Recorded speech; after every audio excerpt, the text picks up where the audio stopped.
David. You'll be able to ask Dr. David questions afterwards. I'm sure you would all like to hear Dr. Newberger speak now on PPC.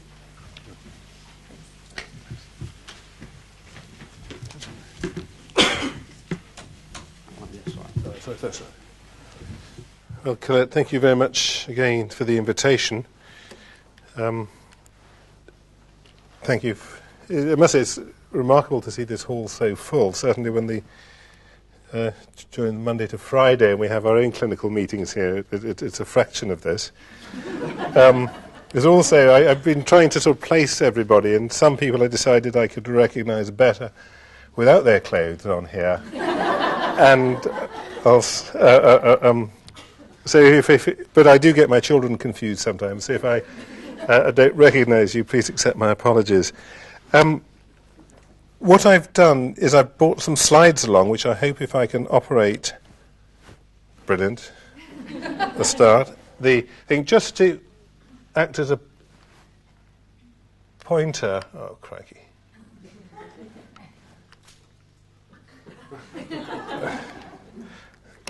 Let's try the other one now. Oh, heck.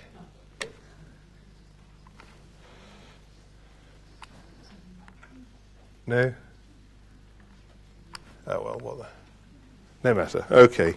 That'll learn you, isn't it? And the other one doesn't... Oh, would that be all right? That would... Thanks. The problem of talking about primary biliary cirrhosis, particularly to this audience, I hope I've got the balance right. I think it's extremely important for you to be aware that it's firstly, it's a disease with a very wide spectrum. That although you see some people at one end, at the very sick end of the disease, of the condition, there are a great many people around today who have the disease but don't know it, or who have an extremely benign course of disease and manage extremely well. So it's very important to get the condition in perspective. I'm awfully sorry about this. Except on the home ground, you expect to be able to... Here we are. Thank you. So I think it's very important then to get this in perspective. Just to say that we can now define it, and I put this in to remind me to use some of the terms to explain. Thank you very much indeed. That the main symptoms, usually, particularly in the early stages, are itching. For some reason, it's called pruritus. Most people spell it with two I's. It's wrong. It's got two U's. PBC is obviously a U disease. So I think you have to a V on it. No, I think it's changing. No, I think they want the lights down. Do you want the lights down a bit? I'm afraid they'll all go to sleep. Is that better? Okay, sorry. Sorry, thank you. And there's some interesting information both about the treatment of pruritus, of itching, and also why people get itching that I thought I'd talk about. And there's a little bit about the tiredness of PBC. We're no better at treating it than we used to be, but there's a little bit more that's understood. The blood tests I'm going to say a little bit about. The blood tests are very helpful, and you get a so-called obstructive test. And we see a number of people who are thought to have gallstones or indeed more serious pathology, with tumours and so on, that give you the same sort of blood tests when it's PBC. And the hallmark of PBC are the anti-mitochondrial antibodies. These are almost essential in making the diagnosis, and there's a little bit of new information to tell you about which may be of interest. The biopsy is an important part in the assessment. And one of the questions which I often get asked is whether a liver biopsy is necessary in people in having the diagnosis of PBC made. And I think this is a very difficult one. On the one hand, if the itching and the blood test, and particularly the anti-mitochondrial antibody, are present, it's extremely unlikely that the diagnosis will be anything other than PBC. So in that case, why do a biopsy? And I think it's a difficult one. A biopsy is, I've never had one. I've inflicted it on others. But obviously it is unpleasant. It is painful. And it does have its risks. It is worth mentioning, and again, that if you do need a biopsy or need more biopsies, if you do get worried about it, ask if you can have a bit of sedation. A bit of Valium intravenously often makes it a lot less stressful for you and indeed the person doing the biopsy if you can be a bit more relaxed. And do ask about that, because it's a simple thing to do and it can make it a lot less unpleasant. I think it probably is worth doing one biopsy, because then you know the diagnosis for sure, you have some idea at what stage it's at, and you can exclude other causes. I'm sure that at least a third of the people here with PBC at one stage were accused of being alcoholic. And some of you indeed may be, for all I know. And I spent a lot of time writing reports for insurance companies or employers saying that the person hasn't got alcoholic liver disease, and indeed there's no evidence of alcohol causing the liver problem. And a biopsy is very helpful in confirming that. But as I say, the commonest cause of liver disease is alcohol, undoubtedly. But even if you've been drinking, and I'm not looking at Colette here, a bottle of gin a day for a week, a bottle of gin a day for 20 years, this wouldn't cause primary biliary cirrhosis. It would have been more fun, perhaps, if it did. There's been an awful lot of new information coming out, particularly from Oliver James and his group and Jane Metcalfe in Newcastle about the epidemiology of PBC. And this is some data that they brought out earlier this year. Now, in Newcastle, and I've got to be careful because some of you have come from Newcastle, lovely part of the world, of course, there isn't an awful lot of movement of people, whether it's the attraction of the scenery or the lack of jobs or what, I don't know, or just the stubbornness of the people. But on the whole, it's a fairly uniform population and people don't move. And Jane Metcalfe did some fascinating work with help, with support of Oliver James and others, to look at the epidemiology. And they diagnosed PBC either on blood tests initially, and then they confirmed that with further tests, including liver biopsies. Now, 10 years ago, the prevalence of PBC, that is, if you took a million people walking around the metro centre, as it were, in Newcastle, you would find out of each million there'd be 170 patients, 170 people with PBC. If you did the same thing in 1994 as they did, you would find that it's 227. Now, whether that increase is because there are more people with PBC walking around Newcastle, or whether it's because it's being picked up more, we don't really know. But it's certainly a lot, it's more common now than it used to be. And as I say, whether that's because there's more illness around or whether it's because there's more, we're better at picking it up, there really is no data.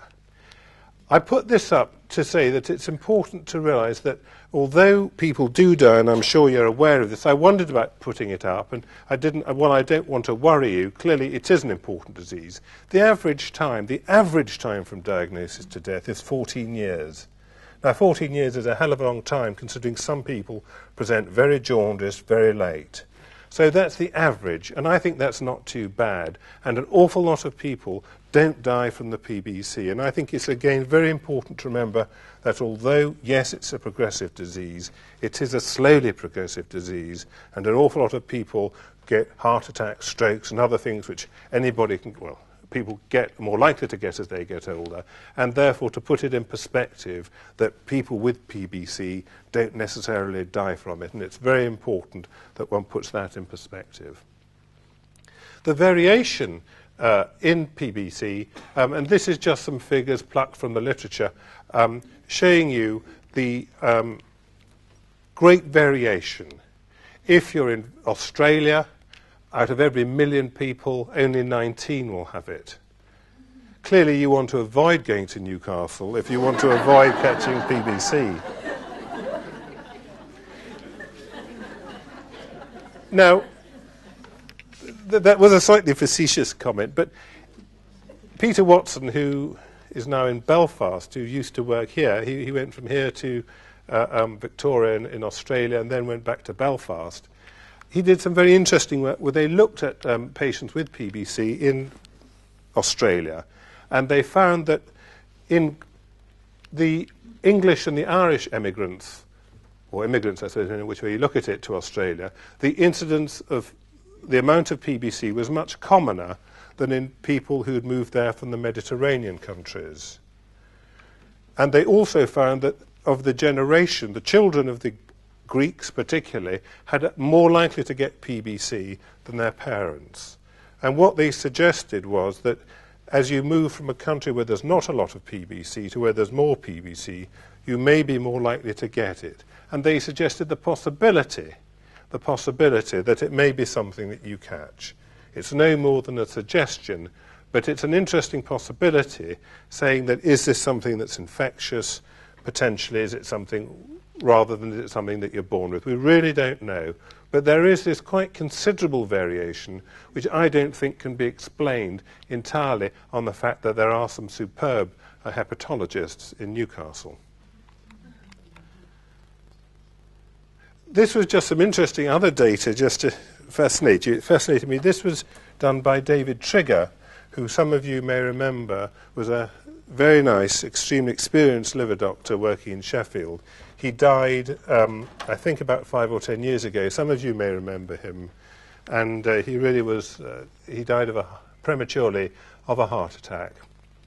And what he did was, if you just look at this bottom half of the moment, this is, as you'll recognise, this is Sheffield, and this is the parts of Sheffield, broken down into where they get their water supply from. There's something like 6 main reservoirs in Sheffield, or around Sheffield, that supply the water to the people of Sheffield. And the key here is the different reservoirs. Now, each of these dots represents a patient of Dr. Trigger's with PBC. And what struck him as very interesting is that the majority, but not means all, are people in these sort of dotty areas here. And this is supplied by the Rivlin Reservoir. And Dermot Gleeson, who's now taken over David Trigger's practice, tells me this is true. Now, this raised the possibility could there be something in the water that caused PBC? It was an interest, and I know some of you are aware of it. It's been looked at extensively, and I don't think there's any evidence for it. But certainly you can see there's clusters here. And I suspect that does tell us something about why people get PBC, but quite what it is, I'm afraid I'm not clever enough to tell you. One question that people do ask and obviously get concerned about is, does it run in families? It's very important for you to realise that as far as we know, that it is not passed on like you might pass on mumps or measles or, I don't know, syphilis, come to that. That you don't, like viral hepatitis, you don't pass it on from... Thank you. Well, we got a... Sorry. That as far as we know, you don't pass it on directly. But yes, it's important to realise that there are occasional cases of where there's 2 people in a family who get PBC. It may be a mother and daughter. It may be a mother and cousin. It may be a father and daughter we've seen. But there are cases. And the incidence of that, there's a 2 to 4-fold percent increase in families. Now, that's not to say that, so there is an increased risk, but it's still very, very small. Now, whether that is due to something that's in the genes that make you more susceptible to get PBC, or whether it means that if you're exposed to the same infectious agent or whatever it is that causes PBC, we don't really know. So while there is a slightly increased risk of getting PBC if one member of your family has got it, it's only a very slight one, and people have looked very hard as to see how it can be passed on. If you take viral hepatitis, for example, we know that can be passed on by blood and blood products. It can be passed on sexually. None of that seems to apply with PBC. It's very rare, for example, for husband and wife to get PBC, unless they meet at an organisation like this, I suppose. But it's very rare to get it. But blood relations, there is an increased risk, although it's small, and there's nothing you can do to prevent or reduce that. And I wanted to move on a little bit about the symptoms of PBC, and there are two main symptoms of PBC, as you're aware. The first is tiredness, lethargy, which is a different sort of lethargy, a different sort of tiredness than if you've just had a late night. And many of you will probably know what it's like, and it's really silly for me to explain that. I think one of the problems, as I said before, with PBC is that on the whole people look very well. They look fit in the early stages, and if you have a little touch of jaundice and a bit of the pigmentation that goes with it, you look as though you've just come back from the Bahamas or somewhere like that. And I think I can always irritate my PBC patients very easily by saying, gosh, you look well. And so those of you who come to my clinic will know when I'm trying to irritate you. At the moment, we have no idea why people get tired. There is some interesting data, which I got very excited about when I first read it, from Canada, where they suggested that it's something to do with the hypothalamus, which is part of the brain that controls a lot of the hormones.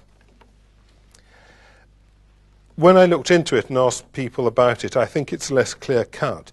What they did was they took some rats and made them jaundiced by tying off their bile ducts, an operation where they just went in and cut off their bile duct and tied off their bile ducts. They became yellow, and they were more lethargic.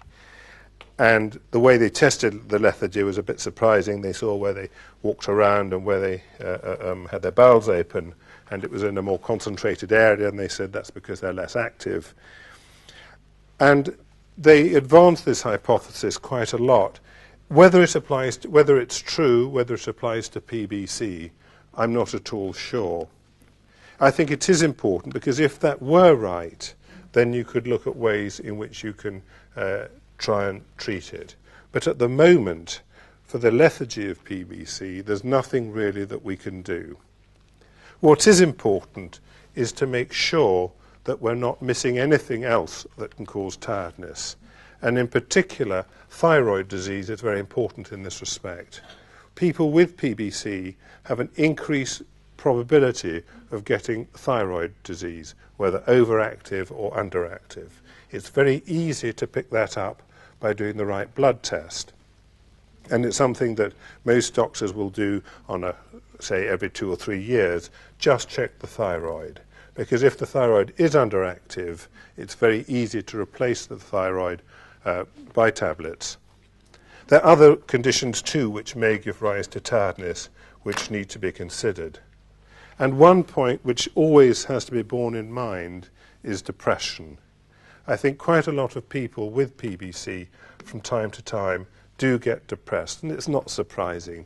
You have a condition which you didn't deserve. It's not like, say, drinking too much and getting liver disease. You didn't choose the PBC, it chose you. And you know that it's something that is there and won't go away. And from time to time, like any chronic condition, that can make people depressed. On the whole, it's something that's worked out with an awful lot of help, and this is why this support group is so invaluable, to meet people and help each other through it. But it's important that depression can be a problem. It can also cause the lethargy, and sometimes treatment for a few months with antidepressants can just tide people over a bad patch. And it's not surprising that people get depressed. In fact, I'm surprised, if anything, that it's not more prevalent.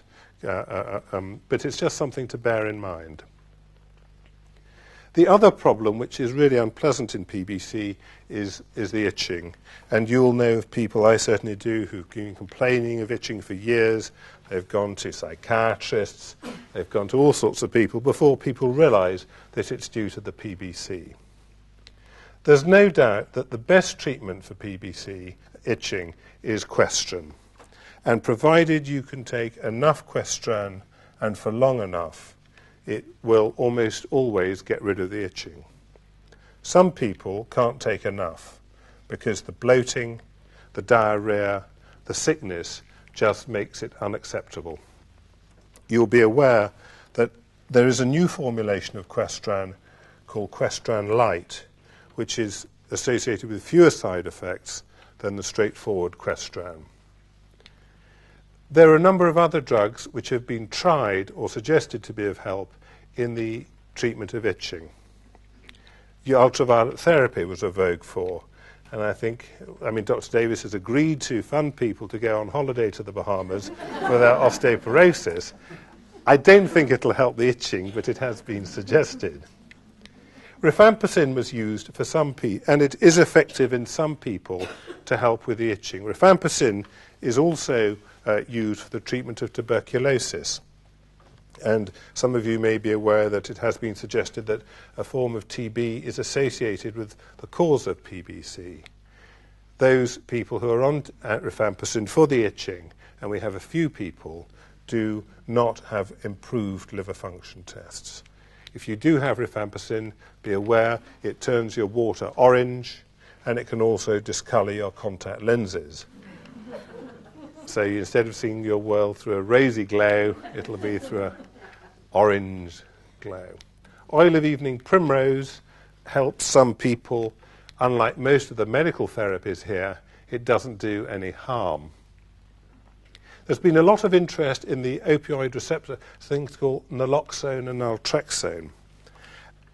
Now, for those of you who've been drug addicts in the past, will know that one of the problems of of drug addiction is that you get a lot of itching.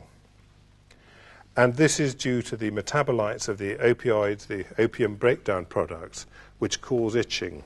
And it does it via the brain rather than on the skin. And there was an interest, if you've read Thomas A. Quincy, Confessions of an Opium Eater, he describes the itching can be intolerable. And initially, John Thornton, working in Leeds with Monty Lasowski, taken up by the Americans and claimed as their own, found that if you give opiate receptor antagonists, things that counteract these naturally occurring compounds which are retained in PBC, this can sometimes help the itching. And naloxone is one that can be given, but has to be given intravenously. And naltrexone is a drug that you use to help people when they come off drug addiction, when they come on drug addiction therapies. Naltrexone can be used. It's expensive. We've done it in 1 or 2 patients and with rather disappointing effect. So there are a number of things that can be used. Some people find porridge very effective. Other people have tried homeopathic agents. Again, these rarely do any harm. And if you find those that are very effective, do please let me know, and I can pass it on to other patients. One final thing to say about Questran is that it does take time to work.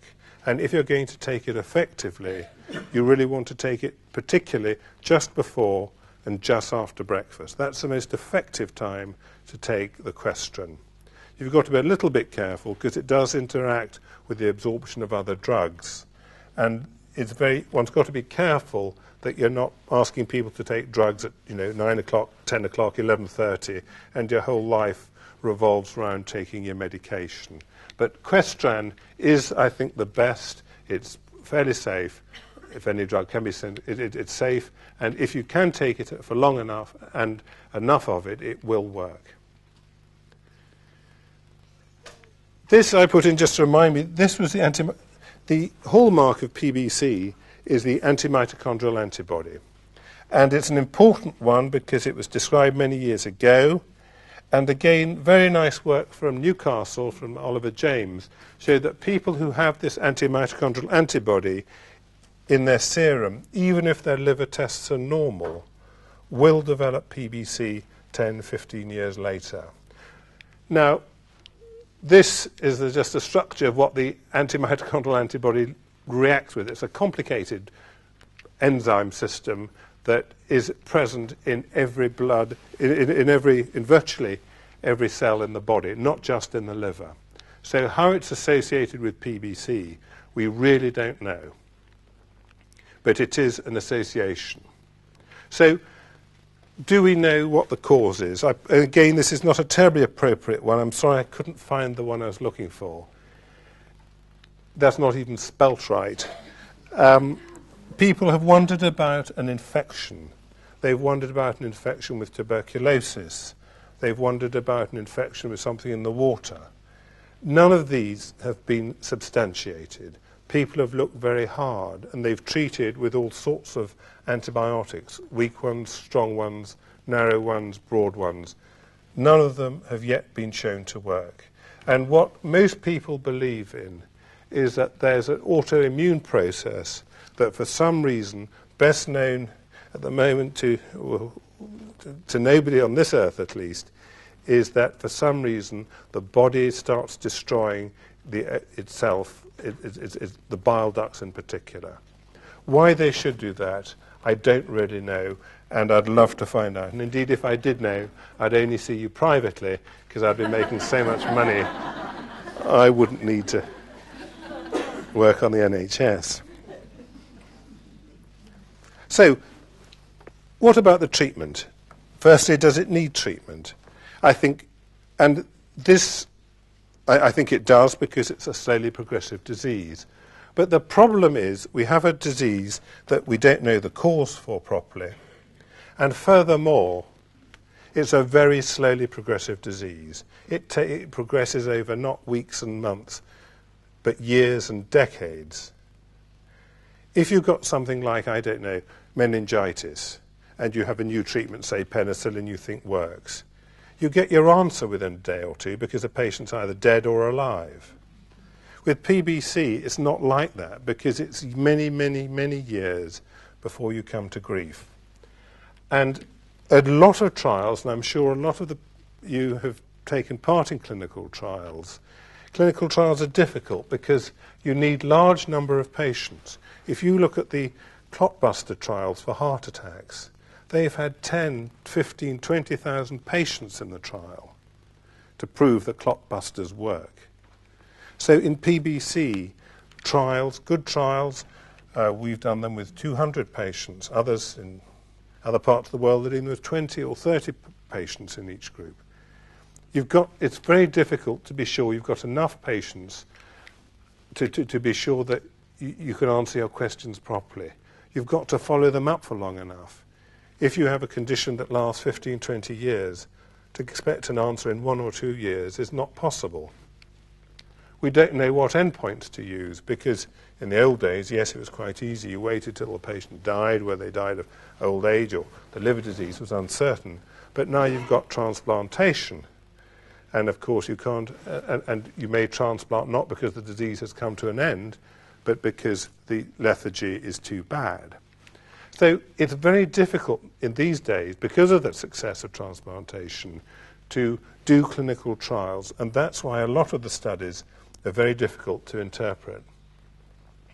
Now, it may be too that some of the disease is reversible with medication, the early stage when you damage your bile ducts, but as you start to get cirrhosis and deep jaundice, it may be that drugs don't work at that stage, and it may be that we have to time our treatments to the drug, to the stage of disease, and that is another reason, if you like, why at least one biopsy is so helpful to know what exactly is happening in the liver. The blood tests are very helpful, but it doesn't really matter what's happening in your blood. It's what's happening in your liver, as far as I'm concerned, or what's happening in your bones, as far as Dr. Davey is concerned, that is really the important thing. We would love to do liver biopsies each time you come to clinic. It's a way of cutting down the workload, I guess, as few people would come. But it may be that we have to use different treatments at different stages. And it may be, for example, that steroids, which on themselves have a small effect, should be used at the early stages of disease. And obviously, at the other extreme, we use liver transplantation. The most interesting drug, and the one which there's a lot of debate and discussion about, is ursodeoxycholic acid. And it's a sign of the success of the group and your chairman in particular that the fact that ursodeoxycholic acid is licensed, I learned from Colette and not from anywhere else. I think it's a tribute to how successful the PBC group is. Now, ursodeoxycholic acid is a bile acid, normally called urso or UDCA. It's a naturally occurring bile acid. You produce it in small amounts, about 1% of your bile acids. It's the bile acids that help you absorb your fat from your diet. And it's called urso because it was found particularly in bears. Now, I've often wondered why people actually look at the bile of bears, and I still don't know the answer, but it has been very effective. And Jenny Heathcote, working in Canada, found that grouping a significant three trials, she combined patients given urso for about 13 to 50 milligrams per kilogram per day, that's round about 500 milligrams, I suppose, for the average person, find that there was a significant reduction in the mortality of about a third.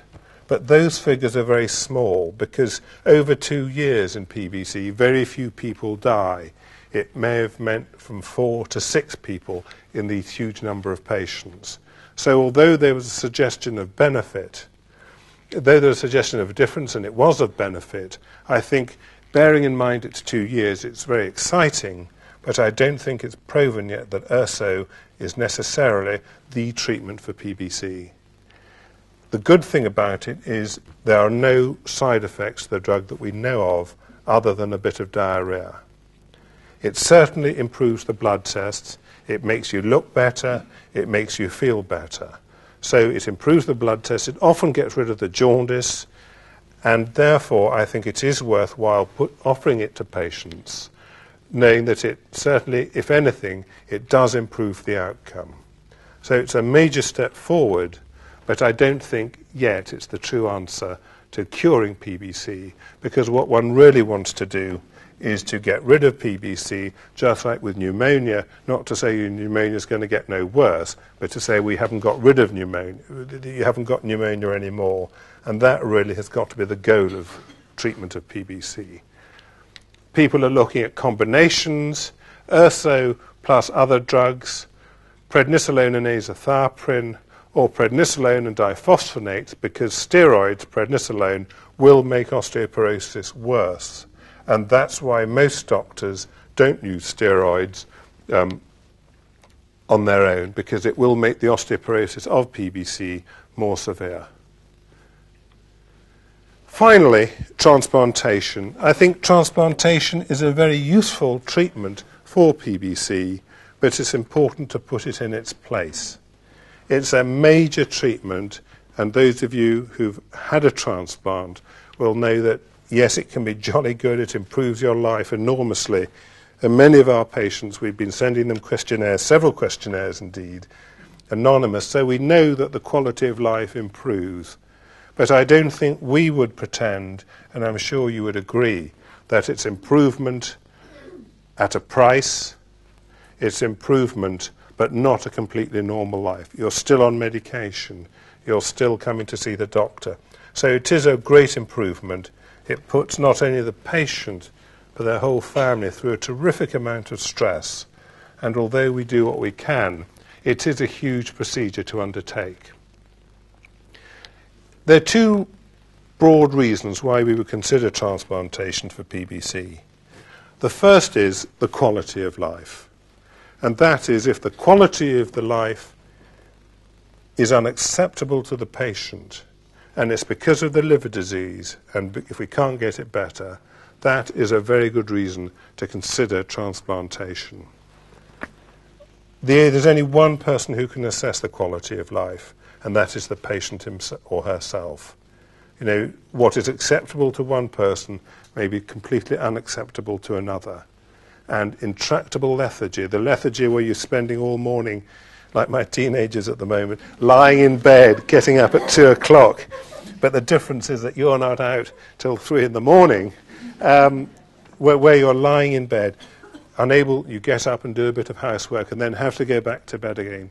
If you feel that that life is unacceptable, that is a good reason to consider transplantation. And then you have to consider, are the risks and benefits of transplantation better than going on as you are? And that is an individual question which can't be generalized. The quantity of life, how much longer has your liver got, is the other reason for transplantation. And by and large, when your liver's got a year or less to go, as far as we can judge, that is another good reason for considering transplant. There are many ways in which you can assess that. We're still not as good as we should be or would like to be in assessing quantity of life, but the more jaundiced you are, when you're deeply jaundiced, that is often the time to consider transplantation. There are other ones, and severe osteoporosis, if we think it's due to the liver disease, again, transplantation may be a risk, a thing to consider, other things being equal. If the quality of life is a bit dicky, but the bones are getting very thin due to PBC, that is sometimes a factor in the equation. But by and large, poor quality of life or a short expectation of life because of the liver disease are both things that we should take up to consider for transplantation. It is difficult because although we know that with PBC it will progress in time, you can get unpredictable complications, but also sometimes we get it wrong the other way. We think things are getting worse, and then for some reason, usually nothing that we've done, things improve. So one has to be careful. We're not as good as we'd like, but we're getting better at predicting the future of PBC for the individual. So lethargy, weakness and itching are the main reasons to consider transplantation for symptomatic reasons. Finally, something that does come up is, does PBC recur? When I was working at King's with Roger Williams, about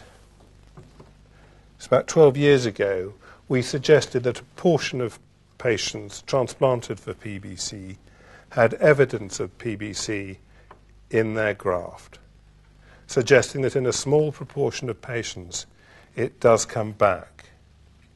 And since that time there's been a great deal of controversy as to whether this is the case or not. What I'm going to give you now is my own prejudice, and I think it represents a fair assessment of the situation. One is, PBC, I believe, does come back after transplantation, but so far in a relatively small proportion of people. Probably less than a third. The second point to remember is it is usually picked up not because of symptoms, but because of liver biopsies.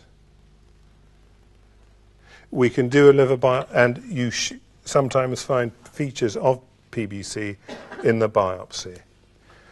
Usually the blood tests will reflect that, and that we do the biopsy because the blood tests have become a bit abnormal.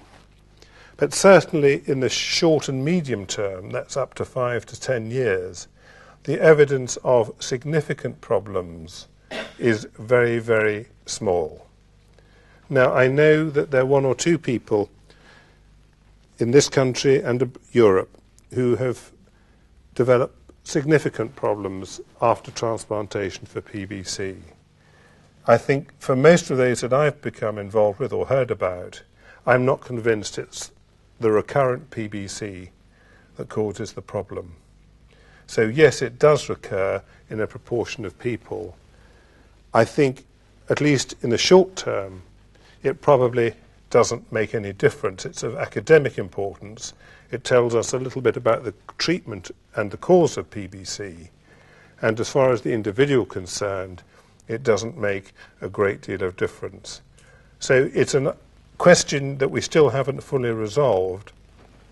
We are planning to put patients post-transplant on ERSO and see if it makes any difference to recurrence. And that's something we're going to be starting up in Birmingham, I hope, fairly soon. So, yes, it recurs. No, in the short term, it doesn't matter. I say in the short term because there's no point in transplanting. Well, it is a point in transplanting people to get 5 good years, but that's not what it's about. It's getting them 20 or 30 good years and seeing you all become great-grandmothers and collecting your pension for 20 years with your transplant. So one's looking at that sort of level before one can say it really doesn't matter. But other conditions for which we transplant do come back much more severely, much more acutely, and we still carry on. So the problem is, yes, if it recurs, what can we do to stop it causing problems and leave it at that, if you like? How can we get right? It's a challenge, or in management speak, it's an opportunity, and it's not a problem, but it's something that we need to be aware of. So I'm sorry, it was a slightly sort of patchy view of PBC. It's still a disease where we don't know the cause. We've got more treatments now than we used to have. We have more treatments now for the relief of the itching. We still can't do a lot for the lethargy. We can do more, and urso will certainly help the disease. It may slow it down considerably, and I think it may prevent the need for the more dramatic intervention of transplantation in a considerable number. Transplantation remains a safety net for PBC. It's not an ideal safety net, but it's better than nothing. And I think it does recur, but I would hope that in the next few years, and perhaps, I don't know when you'll be next in Birmingham, but we can tell you that A, we found the cause, and more importantly, that we can have more specific treatments actually to stop the condition from progressing, because that's really what we need. But I'm afraid we're not there yet. So thank you very much.